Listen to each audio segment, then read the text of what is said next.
제가 생각하는 오늘 뭐 18이 사용법이니까 제가 생각하는 몇몇 가지 어떤 그런 용법 중에서 사용법 중에서 제가 생각하는 도전하는 법.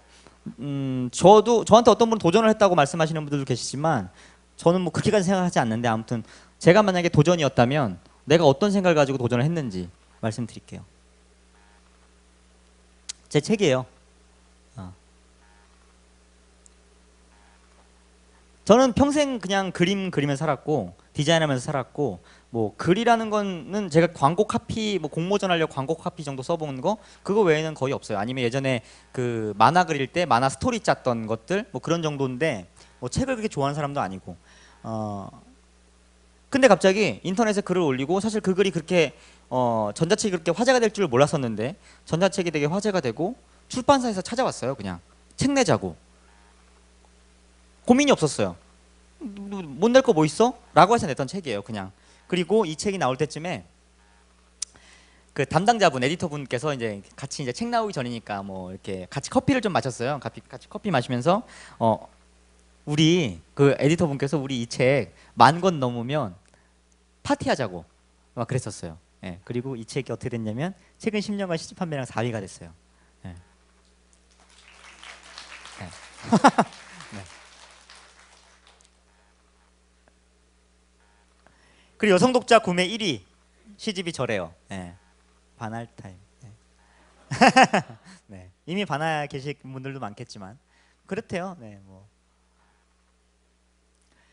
그리고 2015년 대학생들이 좋아하는 인물 문학인 부분 5위. 예, 저래요. 예, 물론 뭐 보시는 바와 같이 뭐 이유가 꼭 글 때문이었을까 하는 그런 생각은 좀 들긴 해요. 예.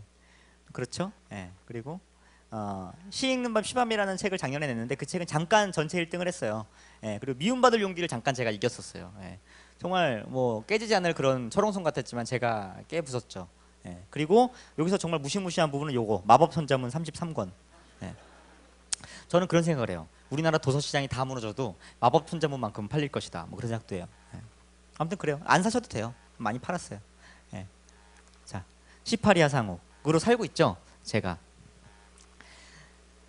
이제는 제가 되게 시파리아 상옥이 너무 당연해져 버렸어요. 제가 36년을 살았는데 물론 저를 26인지 오해하는 분들도 많이 계시지만 제가 제2의 어린 왕자다 뭐 그런 얘기도 많죠. 뭐 어린 왕자다, 어린 환자다 뭐 이런 얘기도 많은데 아무튼 이제는 저를 아시는 분들이 저를 보면 얘는 글을 쓰는 사람 아니면 뭐 예를 들면 뭐 얼굴로 먹고 사는 사람 뭐 이렇게 돼 버렸어요. 그래갖고 이제는 제가 다른 뭘 한다고 했을 때 반응이 좀 왜 뭐지? 약간 이런 반응이 많아요. 그래서 제가 얼마 전에 이런 걸 하려고 했었어요. 이런 걸 하려고 했던 게 아니라 하려고 했죠. 실제로.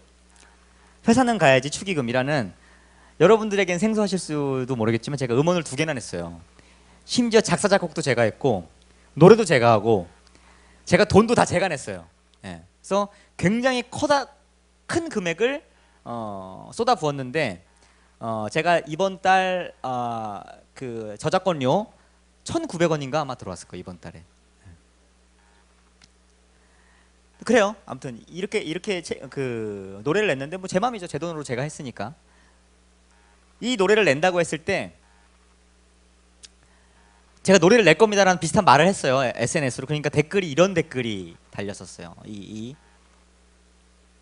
이렇게 노래를 낸다고 했을 때 보기도 싫은데 그냥 시만 열심히 쓰시는 게 연예인병 있어 보여 실망이에요. 뭐든 정도를 넘으면 병이 되지요. 18위의 본질을 잊으셨나? 저의 본질을 저보다도 잘 알고 계신 분들이겠죠. 너무 기분이 상하는 거예요. 기분도 상하고 전 그냥 이런 식의 마인드가 마인드를 좋아하지 않아요. 뭐 이런 것도 할 수 있고 저런 것도 할 수 있지 내가 뭐 평생 이것만 하라는 법 있나 막 그렇게 생각을 했었어요. 근데 제가 여기 댓글로 뭐라고 하기에는 좀 그런 거여서 뭔가 이런 말들을 좀 뭔가 좀 뒤집어 생각할 수 있는 그런 글 쓸 수 없을까라는 생각을 하다가 제가 이런 글을 썼었어요.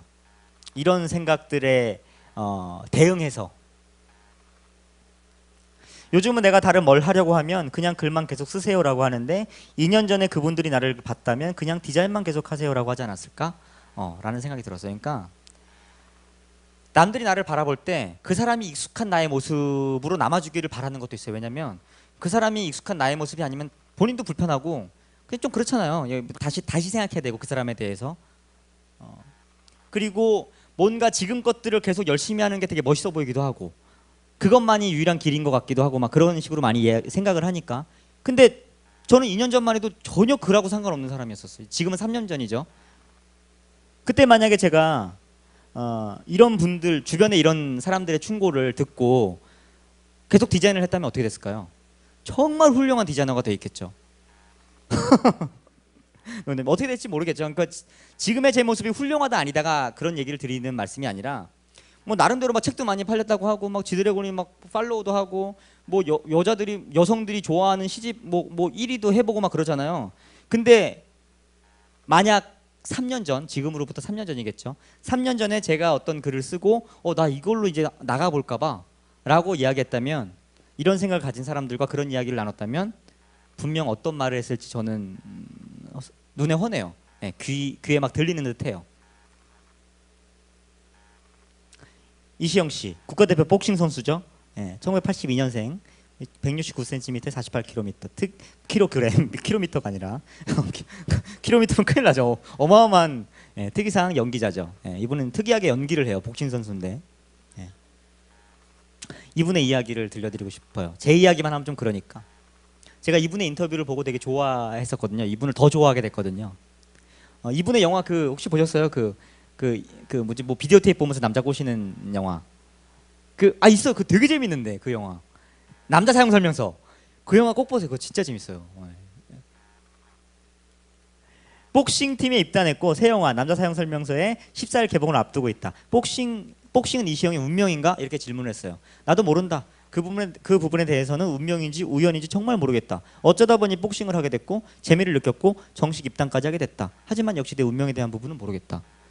이렇게 얘기하잖아요. 이분은 여자 연기자가 얼굴만 맞고 막 부상의 위험도 있고 자기의 어떤 본업인 연기에 방해가 될 수도 있잖아요. 어떻게 보면 복싱이라는 게. 근데 어떻게 하다 보니까 복싱에 재미를 들려서 계속 권투를 하다가 국가대표 선발전에도 나가보고 그리고 뭐 국가대표 선발도 돼보고 막 그러는 상황이잖아요. 그럼에도 불구하고 이분은 내 운명에 대한 건 잘 모르겠대요. 그냥 난 하고 있다는 거예요. 그냥 그 복싱에 대해서. 지금은 뭐 그만두셨는지 모르겠지만 요즘에 소식이 별로 없긴 하네요. 아무튼 운명인지도 모르겠다는 그 복싱을 하면서 이시영 씨가 어떤 표정을 짓는지 여러분들과 한번 같이 보고 싶어서 가져왔어요. 이분이 운명인지 우연인지 모르는 그 복싱을 하면서 어떤 표정을 짓고 있는지. 이러고 있어요. 때려 눕혔어! 막 이런 거잖아요. 상대방을 때려 눕히는 쾌감에 지금 어떤 내 운명인 것도 모르겠고 내가 이 복싱을 하기 위해서 막 예전부터 막 몇십 년 전부터 내 꿈도 아니었고 아무것도 아니었는데 그냥 즐겁게 즐기다 보니까 이렇게 짜릿한 순간까지 막 경험하게 되고 막 이러는 거잖아요. 그리고 이분이 지금 복싱을 이렇게까지 열심히 하는지 안 하는지 잘 모르겠어요. 근데 그게 뭐 의미가 있나요? 그냥 이분은 그냥 복싱을 한번 도전해 봤고 그리고 본인이 원하는 만큼 했다가 본인이 원하지 않으면 그만둘 수 있는 그런 거잖아요. 수많은 꿈이 꺾인다. 현실의 벽이 아니라 주변의 충고 때문에. 전 이렇게 생각해요. 제가 지금까지 살면서 현실의 벽을 내가 얼마나 많이 맞닥뜨려 봤지라고 생각을 해봤어요. 근데 별로 없어요. 제가 탄탄대로를 걸어왔기 때문이 아니라 현실의 벽까지 가보기도 전에 이런 벽 앞에서 대부분 무너졌어요. 그러니까 현실의 벽이 높은지 낮은지 충고의 벽보다 더 높은지 낮은지도 모르겠어요. 여기서 다 무너졌으니까 내가 현실의 벽을 몇 번 경험해 본 적도 없었던 거예요. 현실을 보는 사람에겐 꿈을 꾸라고 하고 꿈을 꾸는 사람에겐 현실을 보라고 하는 그런 게 대부분의 사람들의 충고예요. 저는 그런 걸 많이 느껴요. 충고라는 것에 대해 고민을 많이 하면 할수록 이런 식의 충고가 많아요. 난 뭔가 꿈을 꿀 거야. 그럼 야, 너 현실을 봐야지. 그러면 나 이제 현실적으로 살려고. 야, 너 꿈을 포기할 거니? 대부분 이래요. 되게 청개구리 같은 충고들이 대부분이에요, 사실. 예를 들면 제가 저 그냥 노래를 한번 해보고 싶어요. 노래를 만들어보고 싶어요 했더니 글을 계속 쓰셔야 되는 거 아니에요? 그러다가 뭐 글 쓰는 것까지 지장받으면 어쩌시려고 그래요? 이런 이야기를 하고 불과 제 인생에서 글이라는 게 제 인생에서 의미 있어진 건 딱 2년밖에 안 됐는데 그때 당시에 90년대 이전의 아티스트들이 자신만의 색깔을 고집스럽게 완성할 수 있었던 이유는 댓글이 없던 시대여서가 아닐까? 아이고 저기 뭐야 아이고 이미지를 이제 잘못 가져왔네. 이거 좀 잘랐어야 되는데 이렇게. 왜 리트윗했는지 잘 모르겠네. 아무튼 예. 저는 이 글을 꼭 아티스트들 때문에 쓴 건 아니에요. 왜냐면 우리가 아티스트들에게 이런 댓글을 다는 것처럼 사실 8, 90년대가 훨씬 더 개성 있는 사람들이 많았잖아요. 지금은 재능 있는 사람이 많지만 개성은 저는 예전이 더 많았다고 봐요. 근데 그럴 수 있었던 거는 그때는 댓글이 없었거든요. 인터넷도 없었고 훨씬 자유롭잖아요. 생각에 대해서. 근데 요즘엔 인터넷이 많아요. 그리고 이게 꼭 아티스트들만 이런 어떤 댓글들을 느끼냐 생각해봤더니 그건 아닌 것 같아요. 왜냐면 우리가 지인들과 커피를 마시면서 술 한잔 하면서 서로 이런 댓글들을 되게 많이 주고받아요. 의외로 인생에 대해서. 좋은 소리도 한두 번이지. 좋은 소리도 한두 번이지. Let it go 중에서 제가 이게 왜 이렇게 싫으냐면 저희 집 바로 앞이 그 어린이집이었어요. 싫을만 하죠. 게다가 저희 집은 5층 빌라였기 때문에 굉장히 잘 들렸어요. 이 노래 소리가 다 들렸어요. 좋은 소리도 한두 번이죠. 이 충고라는 것도 저는 그렇게 생각해요. 제가 여러분들께 그 도전하는 법이라고 해서 말씀드리고 싶은 건 충고를 하지도 말고 충고를 듣지도 말자라는 게 제가 도전하는 방법이라고 여러분들께 소개해 드리는 거여서 충고를 하지도 말고 듣지도 말자고 저는 충고를 하고 있는 거예요. 굉장히 어처구니 없는 상황이죠. 왜냐면 제가 요즘에 충고라는 것에 대해서 많이 이렇게 좀 약간 노골적으로 고민을 해보니까 제가 충고하는 상황을 예전에 생각을 해보니까 그 친구에게 충고해 줄 때 꼭 내가 진심으로 정말 내가 진심과 어떤 모든 나의 판단력을 동원해서 충고했을까? 아닐 때가 많아요. 어떨 때가 많았냐면 뭐 빈정이 상했어 걔한테. 예를 들면 그 친구한테 나한테 내가 뭐 하는 거에 대해서 얘가 예전에 나쁘게 얘기한 적이 한 번 있어요. 나는 그게 이제 꽁에 있었던 거지. 근데 이번엔 내가 걔한테 충고해 줄 어떤 타이밍이 생긴 거예요. 그럼 나도 모르게 복수심이 생겨서 막 되게 이상한 충고를 하기도 하고 그래요. 그러니까 뭔가 그 친구가 하는 일을 야, 뭐 그렇게 아니야. 그거 안 돼.